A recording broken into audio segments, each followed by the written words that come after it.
Welcome to Gray Overload. I'm Anthony. Today, Apple had their WWDC conference, and I'm going to take a look at everything they announced. Let's dive in.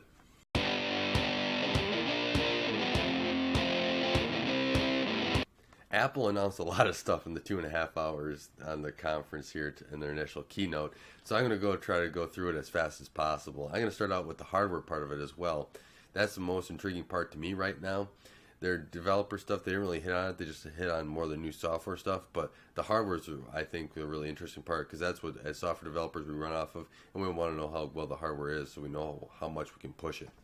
So let's start off with the iMac part of it. They're going to get the Kaby Lake. They're getting a refresh. It's amazing. They're getting Kaby Lake, the 7th generation processors from Intel. Then they're also going to, for the 21.5 inch, their base model, that's going to have the Iris Pro graphics, the 640, and that's going to start at $1,099. Then we're going to jump up to the next 21.5 inch, which is the 4K model. And this one gets a little bit more interesting because this is going to be driving the Radeon Pro 555 and the 560, and that's going to start at about $1,299. And so that's an improvement. They actually dropped the price there, which I'm surprised and happy that they did that. That's a new entry level or a new place where people can go to and hopefully jump up from there from the other 21.5 inch as well. Then they got the 27 inch 5K Radeon or the 5 with the display, and that's going to have the Radeon Pro 570, 575, and 580 with up to 8 gigs of VRAM on that. So that's a big, huge jump as well, in that all of these models, I believe, come up to 32 gigs of RAM you can have in there as well. And they did some stuff with the storage, improved storage as well. But getting back to the graphics on that 27 inch iMac, is that this one with the 580 and 8 gigs of RAM, that will basically get you a VR compatible system, which is the first time Apple's ever had something in VR. So this is a huge step forward. Now that 27 inch 5K starts out at $1,799. So $1,799. Might be a little rich, but at least you get some place where you can start VR on the Mac, which is an improvement of where Macs have been before. So I'm excited about that. I'm going to leave the iMac Pro for a little bit later on. I'm going to jump into the MacBooks first because I think the iMac Pro is probably the most interesting to me personally. I don't know about if there's any other people out there that like, big horsepower computers that do a lot, but the iMac Pro is that. I'm going to leave that till the end of this. But then Apple went into the MacBook, and this was a shocker because they just refreshed it, not to what everyone wanted to, especially with the Pro side of things, but they did do the 7th gen. They upgraded the processor a little bit, and then they have in the normal 13 inch, they have the 640, and then they have the 650 graphics, and then so that's in the 13 inch. But so that respectively, that goes to the one with the touch bar and one without, one without and then one with the touch bar. And then the 15 inch MacBook Pro. So these are all the MacBook Pros right now, and that one has the Radeon 552 gigs and of VRAM, and then the 560 with 4 gigs of VRAM, which is a little bit of an improvement over the other ones with the 400 series. So they got a little bit better specs on there, and I was looking at them. It's a slight improvement. I don't know if that's as good as the Pro laptop should be, but it's an improvement, and I'll take it. And so the MacBook, also the baseline MacBook, not the non-Pro version, that also got, I believe, a 7th gen as well, processor as well. So the MacBook and the MacBook Pro non-touch bar have the same starting price from what I just saw on Mac. And if I'm wrong, please correct me, and I'll update it in the description as well. But that's going to be $1,299. And then the MacBook Pro Touch Bar 13 inch is going to be $1,799. And then MacBook Pro 15 inch is $2,399. So it's an improvement. A slight increment. And they dropped the price, I believe, on the 13 inch Pro non-touch bar a little bit. I'm not sure on that. I have to recheck that. But if not, leave it in the description below. I'll be more than happy to correct that. Then the iMac Pro. Now this baby is crazy good. I am very impressed with. I guess I don't know for sure, but I'm expecting it to be very crazy good based upon what Apple's telling me in the specs. It's going to have a workstation. It's a basically workstation type Xeon processor. Going to have 8 10, or 18 cores. I don't know if they're going to have some in between there, maybe like a 14 or something like that. I don't know. They just said 8, 10, and 12 during their announcement. They could do something like that. I don't know. But they're talking about a turbo boost up to 4.5 gigahertz, and then also 42 megs of cache on that chip, which is going to be awesome, especially for a lot of the machine learning stuff they've been talking about that I'll touch on a little bit, and a lot of the other, VR stuff and everything else they want to do. The big thing, though, is that they're going to have the Radeon Pro Vega graphics.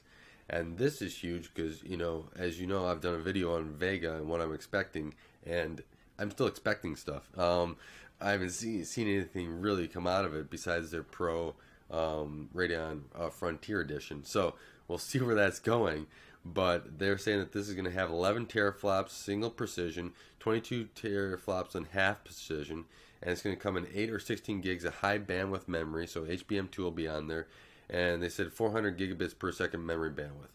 And in all this, they're going to have the better cooling, and so it's going to be an iMac type thing, maybe a little bit thicker, but they're going to have better active cooling as well.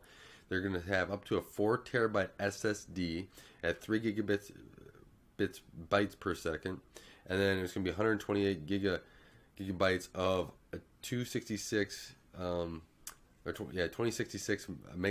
DDR ECC RAM, so DDR4 ECC, which is awesome.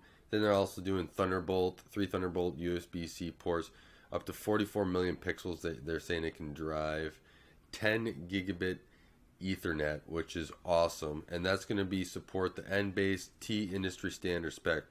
So I'll post a link in the description below if you want to go and get more into that as well. And like I said, that adaptable thermal management I think is key. I really like that they put that in there, especially with some of the stuff they're running with these high core count processors and the Vega as well. You're going to need some cooling in there because they're going to use power, especially if you're trying to drive that much teraflops off of a GPU and stuff. And this is all starting at $5,000 in December. So make sure you start saving up money and get another checkbook just for this, because you're going to need it. And I hope I get to maybe test one up, but we'll see. But of course, this guy's going to be able to drive VR, which is, I think, a major stepping stone for Apple. And this is going to be able to do it well. We might even be able to see some more gaming, especially on there, because of how powerful this GPU is. So now let's dive into some of the Mac OS stuff first before I get to iOS. That would make more sense since I'm already on the Mac side of it. But the Mac OS is going to have another update, and it's happened to be coming to, this update's going to be coming to all Macs that got Sierra as well. So that's a huge benefit if you have Sierra, that you'll be getting this. And I'm glad. I got an older Mac, which I should have brought back here to throw on, but I have it out in the living room right now. But this was, they're going to call this High Sierra, and you're more than welcome to make fun of that name. I'm sure I will too. They're claiming it's the world's fastest browser. They're going to have auto-blocking, intelligent tracking prevention.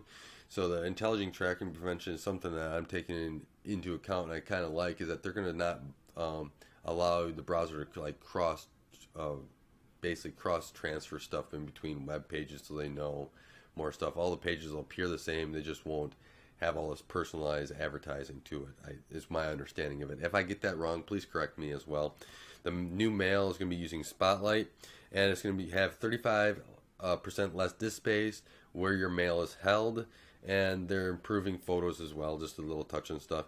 The Apple file system will be there, and finally fully throughout. I can't remember if it's on Sierra, if it was just in beta form or whatever, but that's all going to be there. It's going to be safe and secure, ultra responsive, built for 64s, built for this day and age. I like that improvement. I hopefully you'll be able to get it and test it out. The video is going to be H.265 / or HVEC as they've been calling it a lot too, which is a great improvement, especially for 4K and everything else. If these computers are all going to have what they say they have, it's a good thing to have kind of that 265 as well, H.265, to be able to use some of that horsepower that you got with it. The graphics, they're coming out with the Metal 2, which is a new API call, also for machine learning, kind of like what Vulkan's doing with OpenCL as well. It's pretty interesting. I draw parallels in between the two.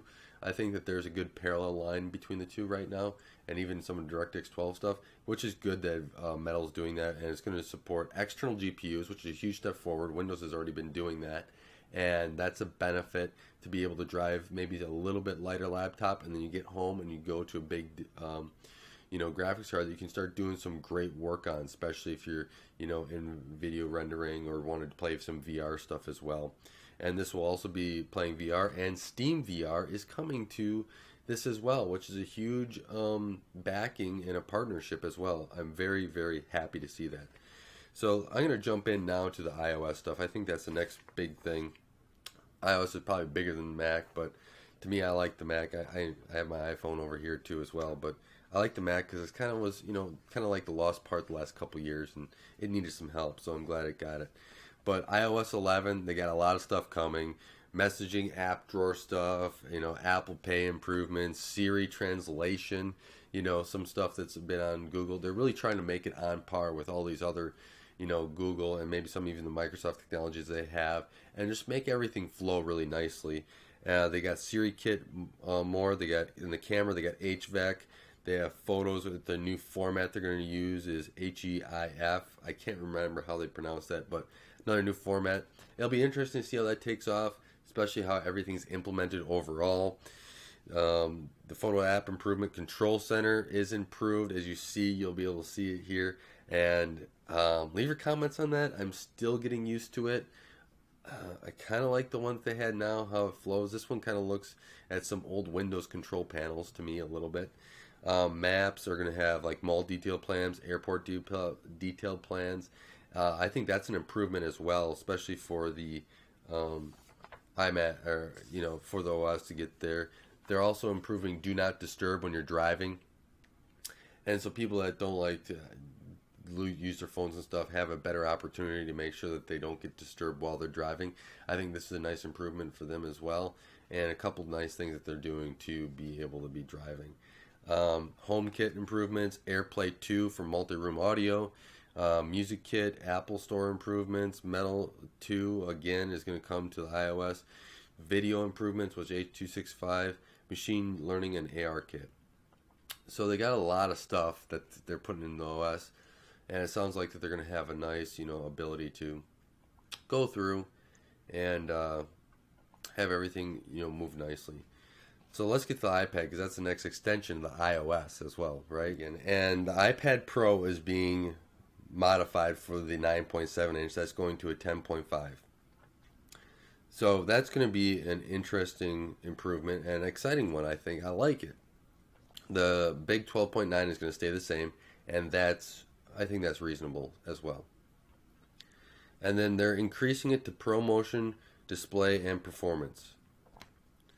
And this ProMotion display now is going to be up to 120 hertz, which is going to be awesome, especially for a tablet. You get kind of that smootherness if you need it, and it's going to be dynamic, which is a dynamic refresh rate, which means if it's a static image, you don't have to worry as much, or I should say worry, but refresh as much in that amount of time. And it's 20 milliseconds on the pencil drawing. So they happen, I think they're 1 millisecond faster now than Microsoft and the pen. Interesting little back and forth fighting, but I love competition for that reason. We get better stuff out of it. They're also, the performance is going to an A10X processor, which is 6 cores. I believe it's 3 and 3 split in that ARM core. And then they have a 12-core GPU, so 30% more CPU performance and 40% more GPU.